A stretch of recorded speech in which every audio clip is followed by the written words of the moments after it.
कार्तिक मास की कथा। अध्याय 3। सत्यभामा ने पूछा, हे भगवान, आपने कहा कि मैं काल के स्वरूप हूँ। आपके लिए काल के सभी भाग समान हैं। तब फिर ये कार्तिक मास ही आप क्यों श्रेष्ठ बताते हो? हे नाथ, मुझे ये जानने की इच्छा है कि सब तिथियों में एकादशी और महीनों में कार्तिक का महीना ही आपको क्यों प्रिय है? श्री कृष्ण बोले, हे कांते, तुमने ये अच्छा प्रश्न किया है।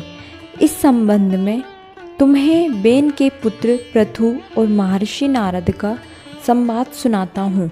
नारद जी ने कार्तिक मास की श्रेष्ठता बताते हुए कहा, पहले सागर का पुत्र शंख नामक राक्षस त्रिलोकी के मथने में समर्थ न हुआ। उसने संपूर्ण देवताओं को जीतकर स्वर्ग से निकाल दिया तथा इंद्रियों संपूर्ण लोकपालों के अधिकार अपने हाथ में ले लिए। शंखासुर ने विचार किया, मैंने देवताओं को जीत तो लिया है, तो भी वे बलवान मालूम होते हैं।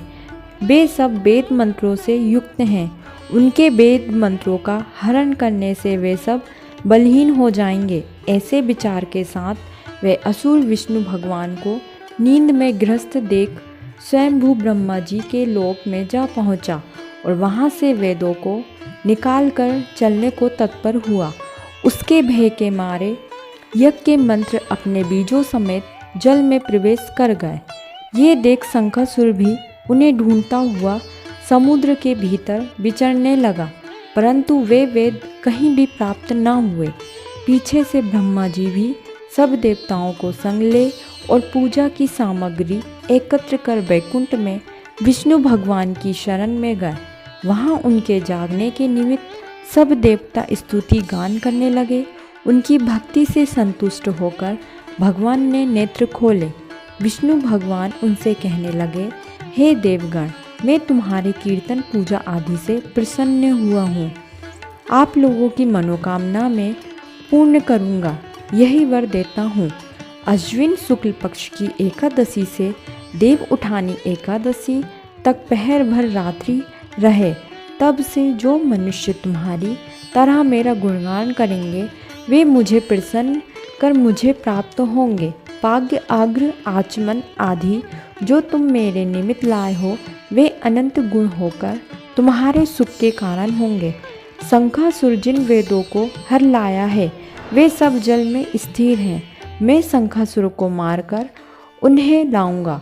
अब से बीज मंत्र समेत सब वेद प्रतिवर्ष कार्तिक के महीने में सदा जल में निवास करेंगे।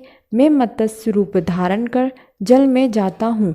तुम भी संपूर्ण मुनियों को लेकर मेरे संग आओ। इस लोक में जो अच्छे मनुष्य प्रातःकाल स्नान करते हैं, वे निश्चय यज्ञांत स्थान के फल को प्राप्त होते हैं।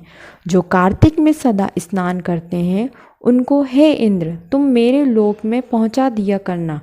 हे यम, तुम सदा उनकी विघ्नों से रक्षा करना। और हे वरुण, तुम उनको पुत्र पौध आदि देते रहना। और हे कुबेर, तुम उनकी धन वृद्धि करो। हे देवताओं, आज तुमने मुझे एकादशी को जगाया है, इसलिए ये तिथि सदा मनाने योग्य है। ये मेरे लिए प्यारी है।